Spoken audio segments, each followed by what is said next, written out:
여러분을 환영하고 사랑하고 축복합니다. 네. 코로나 3단계로 인해서 특송은 3단계 동안은 하지 않도록 하겠습니다.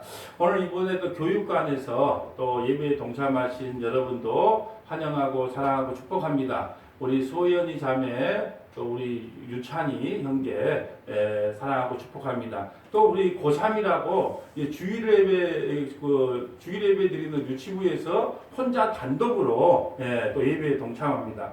여러분, 저는 이 모양을 보면서 너무 감사한 것이 그거예요. 우리가 참 예배당 잘 옮겼다. 진짜 잘 옮겼다. 왜? 하나님께서 이때를 대비해서 지금 의자에 다 한 분씩 각자 앉게 하시고, 또 교육관에서 흩어져서 동시에 예배를 드리게 하시고, 또 유치부에서 고3은 또 혼자 예배를 드리게 하시니 얼마나 감사합니까? 하나님께서 예배가 끊어지지 않도록 하기 위하여 미리 예배하여 이곳으로 옮기게 하심을 믿으시기를 바랍니다.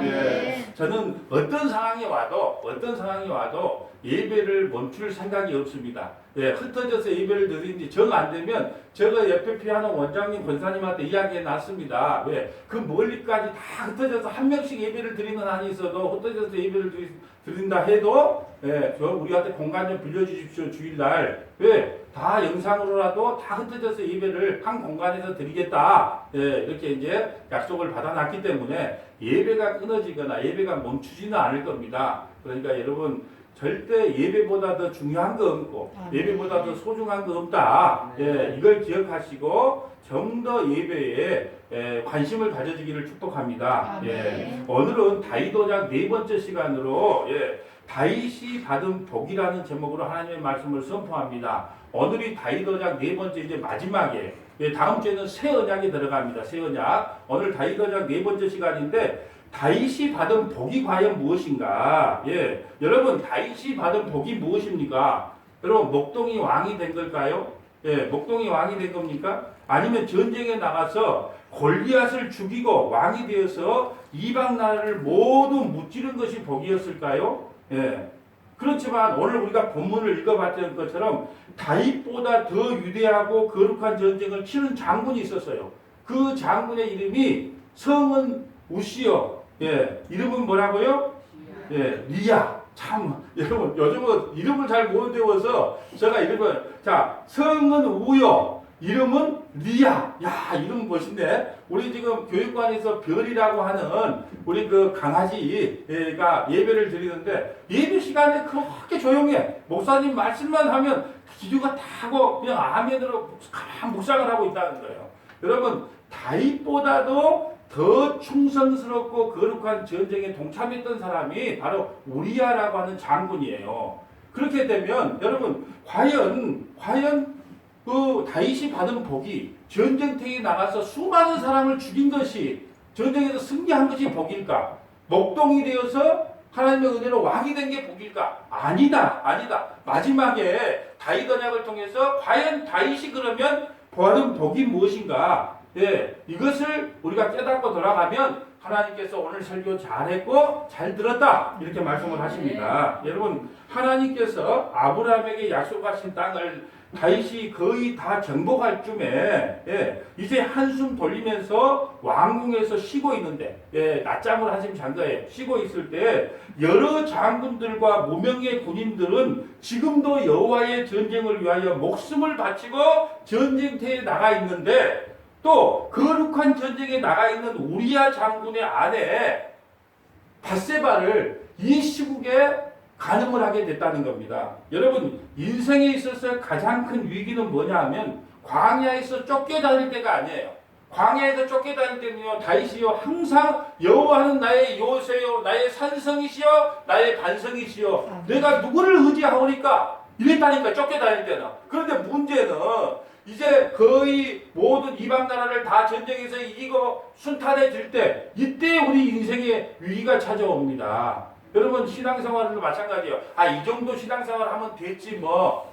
이 정도 우리가 예배 잘 드리면 됐지 뭐. 우리 교회가 이 정도 성장하고 안정성 있으면 됐지 뭐. 그럴 때 위기가 찾아옵니다. 그래서 하나님께서 육체의 가시를 그때그때 보내주시는 거예요. 여러분, 가장 평화롭고 가장 안전하다는 그때 가장 자기에게 충성하는 그 우리야 장군을 죽일 뿐 아니라 또 그의 아내를 취하여 간음하는 사건이 오늘 본문에 일어난다는 거예요. 그런데 간음을 했는데 설상가상으로 밧세바가 임신을 했다는 소식을 들은 거예요. 그래서 그 범죄를 숨기기 위해서 요압 장군은 군대 총사령관이거든요. 자기의 다윗의 군대 총사령관이 요압 장군이에요. 그 요압 장군에게 편지를 써서 야 우리야 장군을 야 좀 나에게 보내봐라. 내가 전쟁의 상황을 한번 들어봐야 되겠다. 새빨간 거짓말이에요. 왜냐하면 임신한 사실을 감추기 위해서 이 소환을 해서 전쟁 소식을 들으면서 자 집에 갔다가 재우면 아이고 내 마누라 그러면서 달려갈 줄 알았는데 우리야 장군은 안 달려가요. 그래? 네가 술을 안 먹어서 그런가 보다. 그래서 술을 전라도 말로 이빠이 먹여요. 그러면 너가 설마로 달려가겠지. 그래도 안 달려가더라는 거예요. 그래서 결국은 어떻게 했느냐? 요압 장군에게 편지를 써서 제일 심한 전투에 제일 앞장 세우고 전투에 참가하고 너희들은 군사들은 다 뒤로 물려라. 이렇게 명령을 내린 사람이 누구라고요? 다윗이에요. 다윗. 자, 오늘 본문의 내용이 그겁니다. 한번 보러 갈까요? 자, 사무엘하 11장 2절 봅니다. 오늘 본문. 저녁 때에 다윗이 그의 침상에서 일어나 왕궁 옥상에 거닐다가 그곳에서 보니 한 여인이 목욕을 하는데 심히 아름다워. 여러분, 뭐 600만 불 사나이도 아니고, 여러분, 원래 이스라엘 땅은 이렇게 네모나게 돼 있어요. 지붕이. 그래서 거기서 목욕도 하기도 하고, 또 우리가 곡식 밀 같은 걸 갖고 오면은 이렇게 널기도 하게 돼 있단 말이에요. 그래서 아마 그 위에 옥상에서 목욕을 하고 있었는가 봐요. 그러면 목욕을 하고 있으면 어떻게 해야 될까요? 다윗이라면, 아, 이쁘네. 그럼 고개를 확 돌려야 다윗이죠. 근데 가만 쳐다봤어요. 그래서 쳐다보니까 어떤 마음이 들까요, 이제? 취하고 싶네? 좀 불러와봐라. 이렇게 된 겁니다. 예, 여러분, 요즘 해수욕장에 이쁜 몸매를 갖고 이렇게 자기 자랑을 하고 있는 아가씨들을 보면 어쩔 수 없이 고개가 돌아가요. 고개가 돌아가지 않는 분이 있다면 그 김장로님만 고개가 안 돌아간다고 봐. 나머지 분들은 다 돌아가. 근데 돌아가는 거 어떻게 해야 된다? 빨리 고개를 계속 쳐다봐야 된다. 돌려야 된다. 네, 돌려야 된다. 근데 다윗은 돌려보지를 못하고 불렀어요. 자, 3절에 다윗이 사람을 보내 그 여인을 알아보게 하였더니 그가 아뢰되 그는 엘리암의 딸이요 햇사람 우리아의 아내 밧세바가 아니니까. 그 밧세바라는 여자입니다. 그리고 당신의 충성스러운 그 장군 우리아의 아내입니다. 자, 4절에 다윗이 전령을 보내어 그 여자를 자기에게로 데려오게 하고 이쁘게 쳐다만 보고 말해야 되는데 오라고 데리고 오게 하고 그가 그 여자가 부정함을 깨끗하게 하였으므로 하필이면 그 여자가 지금 뭐냐면 생리기간이라는 거예요. 그래서 원래 이스라엘 율법에는 생리기간 동안은 성관계를 못 갖게 해놨단 말이에요. 그런데 그 다윗은 그것도 오게요. 가서 깨끗하게 목욕하고 와라. 예, 그 말이에요. 그 부정함을 깨끗하게 하였으므로 더불어 동침함에 그 여자가 자기 집으로 돌아가니라. 그 여인이 임신함에 사람을 보내 다윗에게 말하여 이르되 내가 임신하였다 하니라. 다윗 당신하고 동침한 그 밧세바가 임신했다고 합니다. 다윗이 요압에게 기별하여. 그래 다윗이 이제 혼자 고민을 했겠죠. 야, 전쟁터에 나가 있는 사람이 갑자기 임신을 하면 이건 분명히 문제가 있는 임신이다 알 거 아니에요. 그러니까 요압 장군 자기의 장군에게 기별을 해요. 햇사람 우리아를 내게 보내라 하며 요압이 우리아를 다윗에게로 보냈니. 그러니까 여러분 요압 장군은요 다윗이 범죄한 것을 다 알고 있어요. 예. 그래서 결국은 다윗과 끝까지 함께 못 가요. 예. 이 상황을 만약에 요압이 몰랐다면 끝까지 갈 수도 있었는데 다윗이 끝까지 못 간 이유가 뭐냐면 요압이 못 간 이유는 이 모든 상황을 다 요압 장군은 알고 있었어요. 자, 7절에 우리아가 다윗에게 이름에 다윗이 요압의 안부와 군사의 안부와 싸움이 어떠하냐. 야, 지금 전쟁 상황이 어떠하냐. 이건 다 형식이에요. 그건 관심도 없어요. 요압한테 직접 오라 그러면 되거나 아니면 편지 받으면 되지요. 그건 다 이제 나름대로 음모였다는 거죠. 8절에 그가 또 우리아에게 이르되 내 집으로 내려가서 밭을 씻으라 하니 우리아가 왕궁에서 나가며 왕의 음식물이 뒤따랐다. 너 고생 많이 했다. 이제 가서 네 밧세바 너희 아내하고 함께 좀 쉬어라. 예. 이렇게 내려보내요. 그러나가 중요합니다. 그러나 우리아는 집으로 내려가지 아니하고 왕궁 문에서 그의 주의 모든 부하들과 더불어 잔지라. 예, 여러분 그거 몇 년이 전쟁터에 몇 년이 나가 있었는지 몇 달이 나가 있는지는 모르지만 여하튼 간에 우리가 배를 타고 뭐 한 항해를 했다고 칩시다. 그래서 한 3, 4개월 바다만 보고 있었다가 집에 오면은 마누라 생각이 날 거 아니에요. 그런데 우리 아는 그렇게 하지 않았다는 거예요. 그래서 그 이유를 묻습니다. 10절에 어떤 사람이 다윗에게 아뢰되 우리아가 그의 집으로 내려가지 아니하였나이다. 다윗이 우리아에게 이르되 네가 길 갔다가 돌아온 것이 아니냐, 전쟁터에서 온 것이 아니냐, 어찌하여 내 집으로 내려가지 아니하냐. 11절에 보면 우리아가 다윗에게 이르되 언약궤와 이스라엘과 유다가 야영 중에 있고 내 주 요압과 내 왕의 부하들이 바깥들에 진치고 있거늘. 지금 전쟁 중에 있는데 내가 마누라가 아무리 이쁘다고 거기에 달려갈 수 있겠습니까? 여러분, 이렇게 충성스러운 부하가 누구냐면 우리아였던 거예요. 우리아. 내가 어찌 내 집으로 가서 먹고 마시고 내 처와 같이 자리이까? 내가 이 일을 행하지 아니하기로 왕의 살아계심과 왕의 혼의 살아계심을 두고 맹세합니다. 12절에 다윗이 생각하면 얘가 술 먹으면 좀 내려가겠지 하고 이제 다윗이 우리아에게 이르되 오늘도 여기 있으라. 내일은 내가 너를 보내리라. 우리아가 그날에 예루살렘에 이르러 이튿날 다윗이 그를 불러서 그로 그 앞에 먹고 마시고 취하게 하니 저녁 때에 그가 나가서 그의 주의 부하들과 더불어 침상에 눕고 그의 집으로 내려가지 아니하니. 여러분, 보통 그러잖아요. 맨정신 때는 괜찮다가도 술 한잔 먹으면 노래방도 한번 가고 싶고 또 마누라도 한번 품고 싶고, 이런 것이 남자의 당연한 기본 생각인데 우리아는 너무 충성심이 강해서 가지를 안 해요. 그러니까 이제 그 부하들과 함께 잠을 잤는 거예요. 그래서 또 다윗이 고민에 빠졌어요. 그러면 어찌할꼬? 14절에 아침이 되매 다윗이 편지를 써서 우리아의 손에 들려 요압에게 보내고, 자기 군대 장관 요압에게 보내고, 그 편지에 써서 이르기를 너희가 우리아를 맹렬한 싸움에 앞세워 두고 너희는 뒤로 물러가서 그로 맞아 죽게 하라 하였다.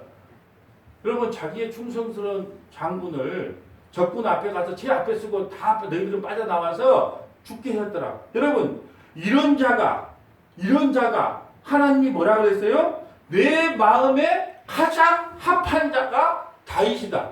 이해가 됩니까? 안 됩니까? 안 됩니까? 도저히 인간으로 그래서 믿음을 상식적으로 하면 이건 이해가 안 가요. 과연 이런 자가 내 마음에 가장 합한 자라고 하나님께서 칭찬을 해줄 수 있겠느냐는 거예요.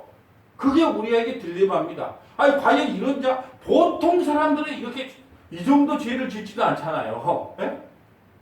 그런데 이렇게 수악하고 이렇게 악한 사람을 하나님께서 뭐라고 그러냐? 내 마음에 합한 자다. 그래서 여러분, 성경을 윤리 도덕적으로 보지 마시고 하나님의 궁율로 성경을 봐야 돼요. 아멘. 성경에 기록된 인물을요, 이 사람은 나쁜 사람, 이 사람은 좋은 사람, 그렇게 평가하면 안 돼요. 우리는 성경에 좋은 사람, 나쁜 사람 했을 때 다 좋은 사람은 내 편인 줄 알아. 천만의 말씀. 우리는 다 나쁜 사람 편에 속해야 맞아요. 그래야 내가 죄인인 걸 알고 회개하고 예수를 믿을 기회를 얻거든요. 그런데 내가 이미 좋은 사람 편에 있는데 뭐 회개하고 예수 믿겠습니까? 여러분, 결국은요, 자신의 죄를 감추기 위해 충성스러운 장군을 죽여버립니다.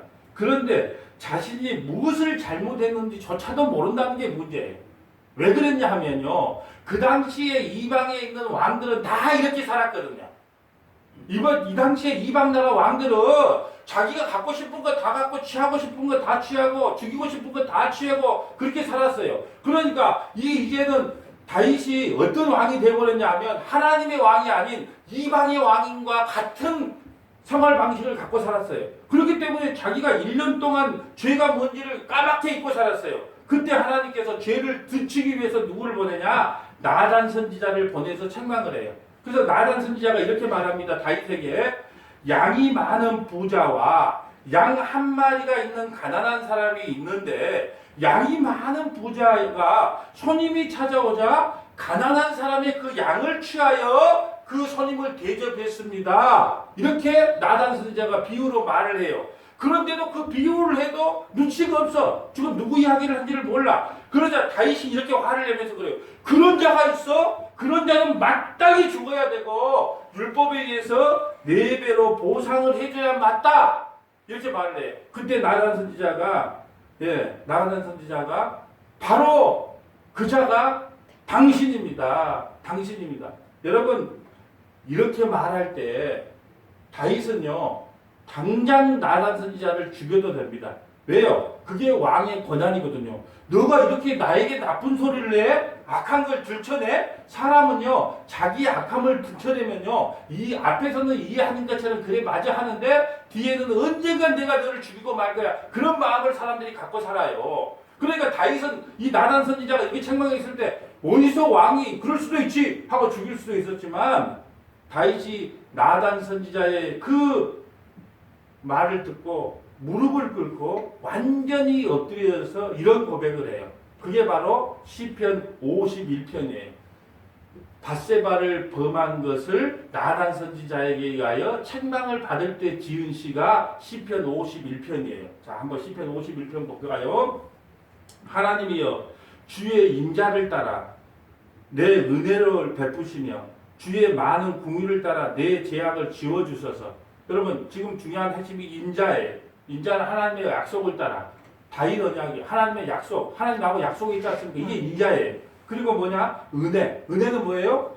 받을 자격이 없는 나에게 거저 주시는 하나님의 사랑이 은혜예요. 그리고 궁유는 뭐예요? 불쌍히 여겨주세요. 여러분 성경 구절 하나를 제가 단어를 설명하려고 그러면 이 성경이 앞으로 못 나가요. 예, 그렇지만 인자, 은혜, 궁유를 기억해야 돼요. 예, 그걸로 하나님 앞에 지금 기도하고 있어요. 나의 죄악을 맑게 씻으시며 나의 죄를 깨끗하게 제하소서. 예, 왜 안 넘깁니까? 자, 무릇 나는 내 죄가를 아오니 내 죄가 항상 내 앞에 있나이다. 나는 좀 의로운 인간인 줄 알았는데 내가 이 밧세바를 범하고 나니까 내 죄라는 놈이 항상 나와 동행합니다. 4절 내가 주께만 범죄하여 주의 목전에서 악을 행하여 싸우니 주께서 말씀하실 때 의로우시다 하고 주께서 심판하실 때 순전하시다 하니라. 내가 주님 앞에 범죄했다는 것은요 내가 죄 아닌 것이 아무것도 없었다는 거예요. 밧세바는 잠깐 숨길 수 있었어요. 나단 선지자도 잠깐 속일 수 있어요. 누구나 속일 수 있습니다. 근데 하나님은 내가 어떻게 속일 수가 없네요. 그 말이에요. 5절에 내가 죄악 중에서 출생하였으며 어머니가 죄 중에서 나를 잉태했다.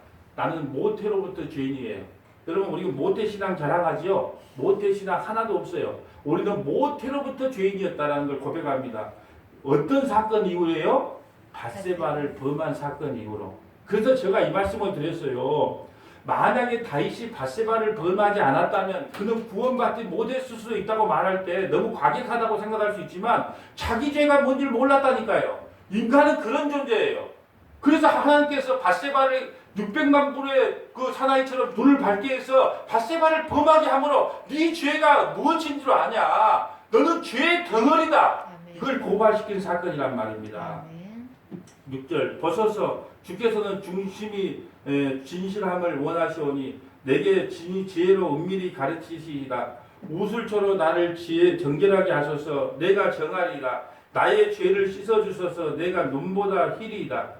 내게 즐겁고 기쁜 소식을 들려주시사 주께서 꺾으신 뼈들도 즐거워하게 하소서. 주의 얼굴을 내 죄에서 돌이키시고 내 모든 죄악을 지워주소서. 하나님이여 내 속에 정한 마음을 창조하시고 내 안에 정직한 영을 새롭게 하소서. 정직이 나오네요. 그렇게 정직이 무엇인가를 말씀했으니까 이제 한 번이라도 기억하고 있는 것이 기억하는 성도님 계시겠죠. 정직이 뭐라 그랬습니까? 거짓말 안 하는 것, 사기 안 치는 것. 정직이라는 것은 하나님, 나는 완전한 죄인입니다. 이거 정직이에요. 나는 완전한 죄인입니다. 머리부터 발끝까지 나는 완전한 죄인입니다. 이게 정직이에요. 정직한 능을 내게 주라는 것은요, 하나님, 내가 나를 생각해 보니까요, 나는 완전한 죄인이 맞습니다. 이 고백이 정직한 영을 하나님께서 주실 때만 가능하다. 11절 나를 주 앞에서 쫓아내지 마시며 주의 성령을 내게서 거두지 마소서. 여러분 구약시대의 성령과 신약시대의 성령이 틀립니다. 구약시대의 성령은 아직 예수님 오시기 전이기 때문에 사역적 의미예요. 그래서 사울에게도 성령이 임했습니다. 그런데 그걸 성령을 거두니까 악신이 임한 거예요. 그래서 다윗이요 성령을 거두지 말아달라고 기도하는 거예요. 그런데 신약시대 예수 그리스도의 십자가에 죽으시고 50일 만에 우리에게 성령을 보여줬는데 그것이 거둘 수 있다 없다? 안 된다. 가장 고상한 사자성어로 뭐라고요? 낙장불입이다. 한 번 성령이 임하면 떠나지 않아요. 왜요? 이제 예수님께서 십자가에 죽으시고 부활하신 후에 우리에게 성령을 각자에게 부어줬기 때문에. 그렇지만 구약시대는 사역적 의미이기 때문에 성령을 거둘 수 있단 말이에요. 성령을 거두면 바로 악신이 드는 거예요. 그래서 성령을 거두지 마소서 이렇게 기도를 하는 겁니다. 12절 주의 구원의 즐거움을 내게 회복시켜 주시고 자원하는 심령을 주사 나를 붙드소서. 그리하면 내가 범죄자에게 주의 도를 가르치리니 죄인들이 주께 돌아오리다. 이게 무슨 말일까요? 13절이 나 같은 죄인도 나의 충성스러운 장군 우리아를 죽인 나 같은 살인자도 남의 아내와 가늠한 나 같은 죄인도 하나님께서 예수 그리스도의 그 십자가의 피로 구원시켜 주시네요. 이게 주의 도를 가르치는 거예요. 그래서 사도 바울이 뭐라고 말합니까? 나는 예수 죽인 죄인이었다. 예수 믿는 사람들을 때려잡으려고 공문을 갖고 간 죄인이었다. 죄인 중에 내가 괴수라고 이야기를 하는 겁니다. 나 같은 죄인도 예수 믿음으로 말미암아 죄 용서를 받았다. 이것이 주의 도를 가르치는 것이고 죄인들이 돌아오게 하는 과정이에요.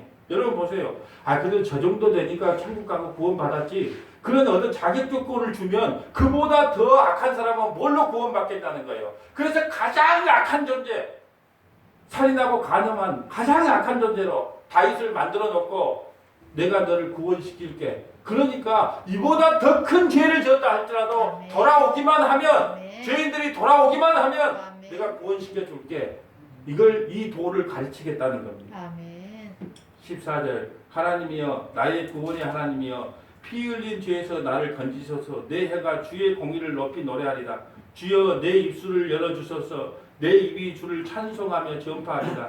주께서는 제사를 기뻐하지 아니하시나니 그렇지 아니하면 내가 들었을 것이라. 주는 번제를 기뻐하지 아니하시나니. 여러분 하나님께서 원하는 제사와 번제는요 뭐냐 그러면은 이 17절이에요.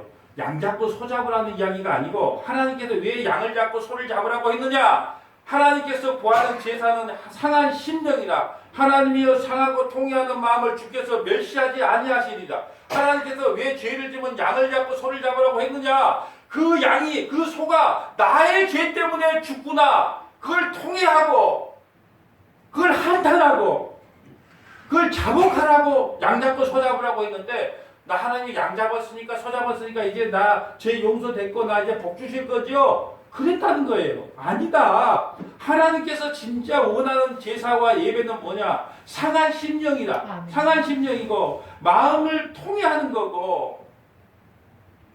하나님 나는 죄밖에 나올 것이 없습니다. 이 통회가 흘러 나오는 걸 하나님께서 기뻐 받으신다는 거예요. 아멘. 그래서 여러분 하나님 서머나교회를 살려주십시오. 아멘. 하나님 서머나교회 믿음의 권속들을 살려주십시오. 아멘. 주의 종을 살려주십시오. 아멘. 우리 자녀들 예수님을 안 믿고 있습니다. 우리 자녀들 살려주십시오. 아멘. 이 통회하는 기도, 이 상한 심령으로 하나님 앞에 나가야 된다는 거예요. 아멘. 그런데 다윗이 그걸 몰랐어요.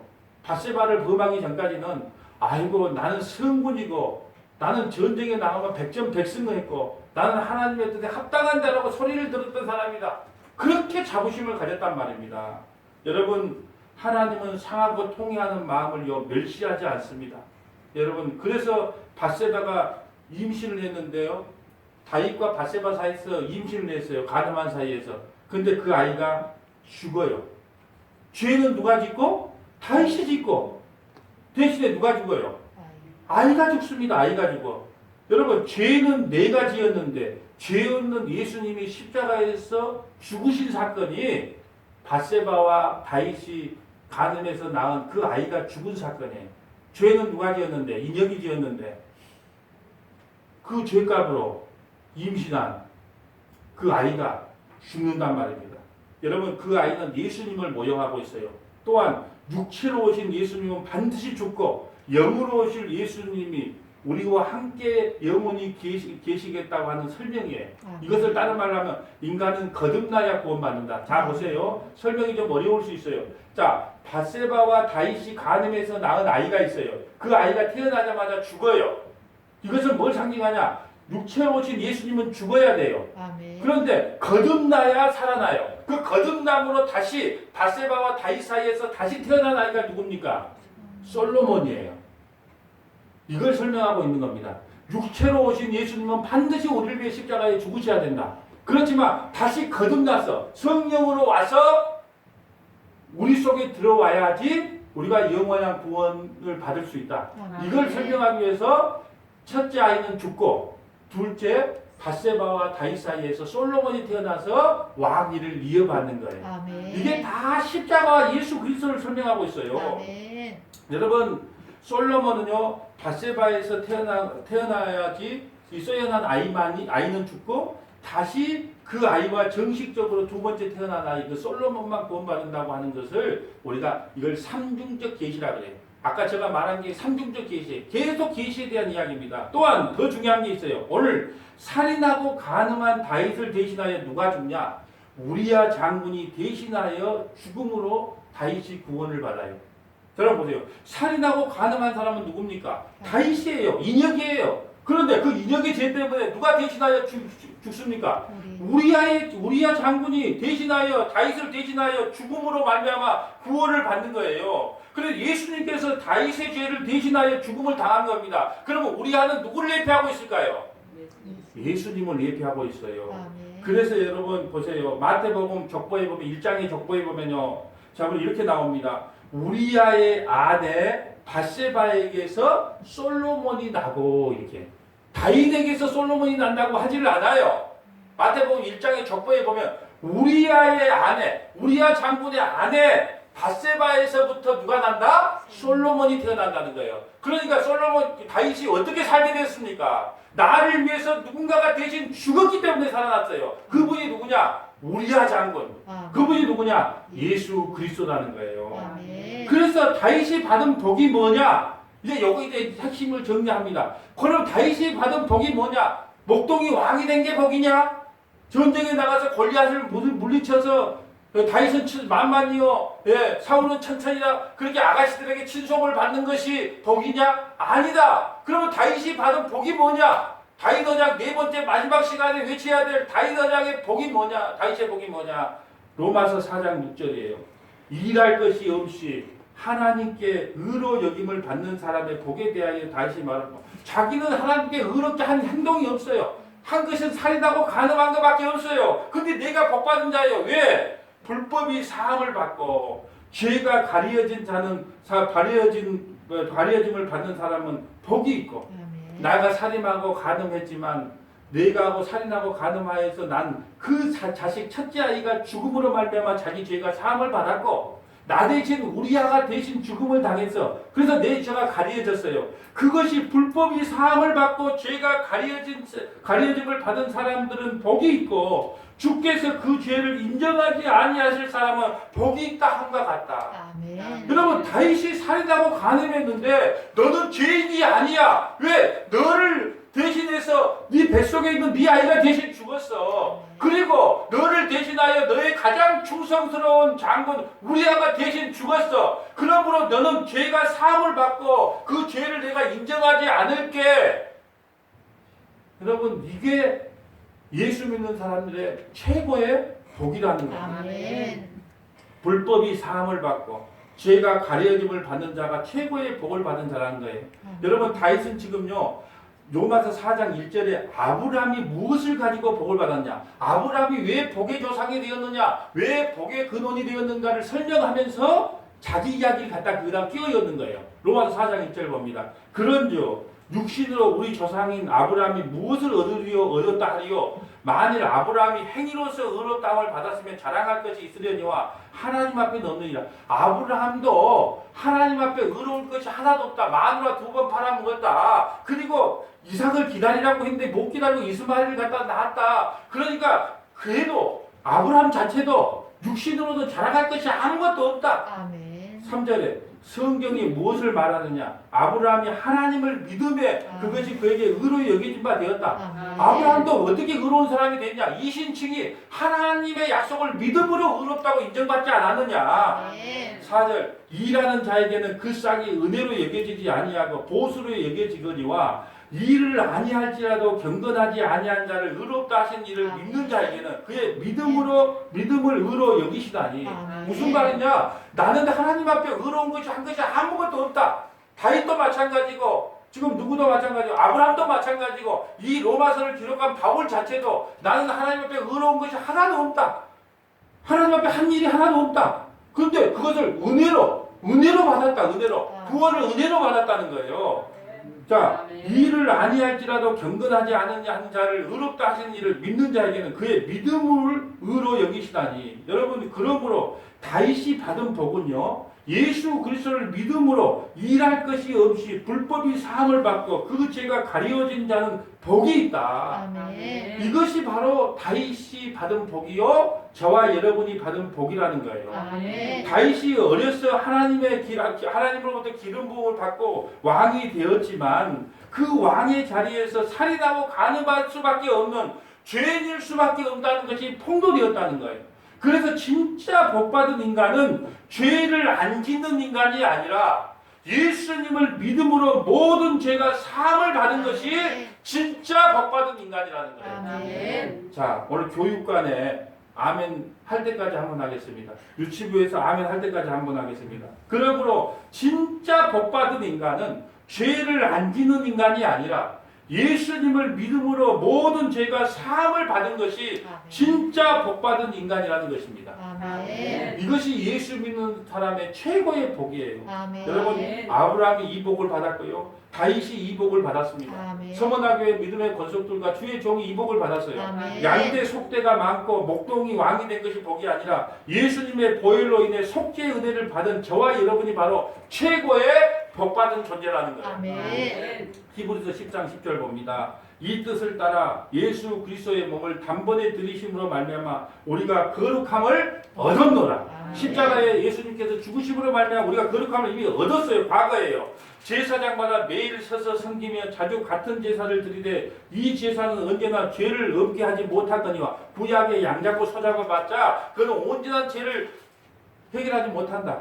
12절 오직 그리스도는 죄를 위하여 한 영원한 제사를 드리고 그게 뭐예요? 십자가예요. 오직 그리스도는 죄를 위하여 한 영원한 제사 그 십자가에서 죽으심으로 말미암아 우리의 모든 죄를 다 사하시고 하나님 우편에 앉으사 그가 거룩하게 된 자들을 한 번의 제사로 거룩하게 된 자들 누구예요? 서머나교회 믿음의 권속들을 아멘. 한 번의 제사로 그 십자가의 한 번의 제사로 영원히 온전케 하셨느니라. 아멘. 여러분, 이것이 예수 믿는 사람의 최고의 복이라는 거예요. 아멘. 다윗이 누렸던 복, 아브라함이 누렸던 복, 바울이 누렸던 복, 서머나교회 믿음의 성도들이 누리는 복이 뭐냐? 예수 그리스도의 십자가의 죽으심으로 말미암아 우리가 영원히 온전케 되었다. 아멘. 이것이 최고의 복이라는 거예요. 아멘. 여러분, 말씀을 정리합니다. 십자가의 피로 온전하고 거룩하다고 선언받은 우리가 복받은 인생입니다. 아멘. 그러므로 서머나교회 믿음의 권속들이